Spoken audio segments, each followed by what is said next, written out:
¿Por qué es importante el cambio climático en las ciudades? Sabemos que las ciudades son espacios modificados artificialmente, que ya del uso de suelo de forma natural ha cambiado radicalmente. Las ciudades en las últimas décadas han tenido una gran influencia en la población porque se han constituido como polos de atracción. Ahí se goza de mayores servicios, de mejor calidad, tienen hospitales, escuelas, calles, ahí hay una concentración de bienes de todo tipo. Por lo tanto, se han constituido en estos sitios predilectos para la población. En las últimas décadas, las ciudades han crecido, no solamente en tamaño, sino su población, cada vez son más grandes y cada vez hay mayor cantidad de ciudades. En los países en desarrollo, estas ciudades han crecido, digamos que de manera ordenada o cuando menos con planes de desarrollo muchísimo más coherentes y cuentan con recursos para hacerlo. El problema es en los países en vías de desarrollo. En estos países la población se ha concentrado en estas ciudades que van siendo megaciudades, ciudades millonarias, donde hay mejores servicios que en el resto del país, hay trabajo, hay escuelas y la población se va asentando, se va acercando a estas ciudades, pero no se asientan en la forma más conveniente. Se asientan en la periferia y se asientan en sitios que no son los más apropiados para que tenga la población un buen desarrollo. El 25% de las ciudades se encuentran en países desarrollados. El 75% se encuentra en países en vías de desarrollo. Es decir, hay ya a nivel mundial un 70% casi de la población ya es urbana. Ahora bien, dentro de estos países subdesarrollados, que es un 75% de la población, el 60% se encuentra asentada en sitios regulares. El 40% se encuentra asentada en sitios que son generalmente la periferia y se encuentran asentados de forma irregular. ¿Qué significa esto? Que no están suficientemente provistos de agua, de electricidad y que la forma en que están construidas sus casas y que están hechas sus calles no es de la mejor manera. Entonces, esta población mal asentada, por lo tanto, se encuentra mucho más vulnerable a cualquier efecto del cambio climático, no solamente el cambio climático, sino en la actualidad a la variabilidad normal del clima. Esta población no tiene la forma cómo responder adecuadamente a estos eventos que se presentan de forma normal, ¿sí? De forma regular. Ahora, ¿qué podemos esperar en caso de que estos eventos sean mucho más frecuentes o sean mucho más intensos con el cambio climático? Si tenemos una población mucho más vulnerable, entonces no va a tener capacidad para reponerse de estos efectos.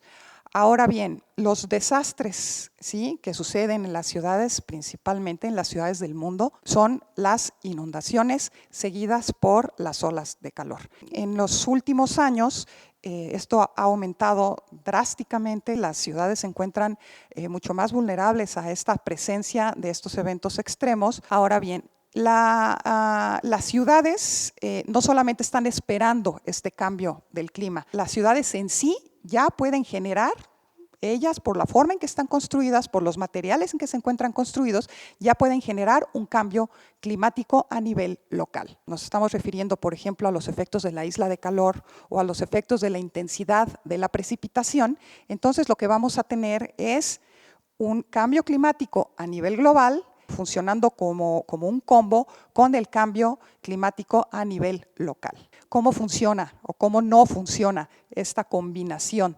Si tenemos una ciudad densamente construida, ¿sí?, con materiales que lo único que hacen es atrapar el calor, entonces vamos a tener una atmósfera mucho más cálida que lo que se encuentra alrededor en la zona urbana. Esto no sería un problema porque generalmente las islas de calor se presentan en horas de la mañana y alcanzan una temperatura más o menos semejante a la parte exterior al mediodía. El problema de esto es que si con el cambio climático global agregamos los efectos de esta isla urbana de calor, pues entonces tenemos este efecto añadido. Puede traer como consecuencia una mucha mayor demanda de agua, una mucho mayor demanda de energía eléctrica para enfriar. No va a ser solamente un problema de incomodidad por calor, puede considerarse un problema de salud, sobre todo en personas de mayor edad que tienen algún problema cardíaco o algún problema respiratorio, y durante las olas de calor estos problemas empeoran y es una enorme demanda a los sistemas de salud. También tenemos el efecto en la precipitación, porque recordemos que el principal problema en las ciudades con respecto al cambio climático es el de las inundaciones. Se cree que puede haber una intensificación por efecto de esta misma isla de calor, la cual con este calor que se genera en la ciudad pueden desarrollarse estas nubes de desarrollo vertical mucho más, de forma más elevada, y adentro de la nube pues puede haber un movimiento mucho más intenso y en forma de chubascos. ¿Qué genera esta situación? Interrupción de la energía eléctrica, las inundaciones en las calles, barrios verdaderamente inundados con muchísimos problemas después, se tapan las alcantarillas porque la gente tira la basura, no hay una cultura, no hay una educación. Si esta ciudad no se encuentra debidamente planeada, ni en calles, ni en drenaje, ni en los asentamientos de las colonias, sobre todo de las colonias pobres, lidiar con estos eventos extremos va a ir siendo cada vez más difícil y con la llegada del cambio climático será todavía mucho más. Se han creado planes de desarrollo, varios estados cuentan con estos planes de acción climática, hay planes incluso a nivel municipal, los PACMUNES, donde lo que se ha tratado ha sido de establecer ejes estratégicos de desarrollo para llevar a cabo acciones que faciliten una adecuada adaptación de la población al cambio climático. Por lo tanto, lo conveniente sería que estos ejes de acción fueran tratados de forma sectorial,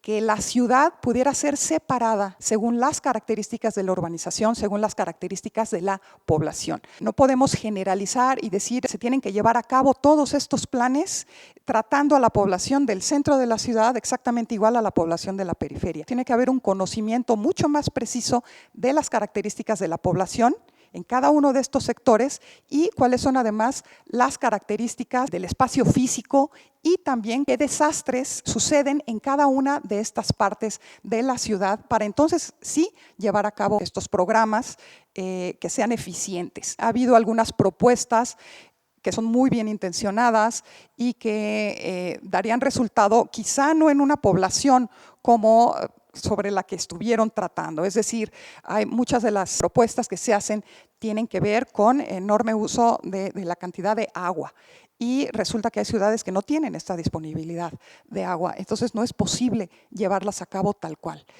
A lo que nos estamos enfrentando entonces es a una situación en estos países que estamos en desarrollo en donde creo que no se está tomando tanto en cuenta la adaptación de la población, tratando de hacer frente a los requerimientos que se tienen, por ejemplo, de mitigación. Primero hay que tomar en cuenta que la población se tiene que adaptar, por supuesto que esto indica salir de la pobreza y entonces se añada el proceso de desarrollo de estos planes de mitigación, porque creo que se gastan enormes cantidades de recursos en mitigar cuando la población no está adaptada de ninguna manera y no van a poder enfrentar este cambio climático. Lo conveniente entonces sería que los países desarrollados se abocaran principalmente a la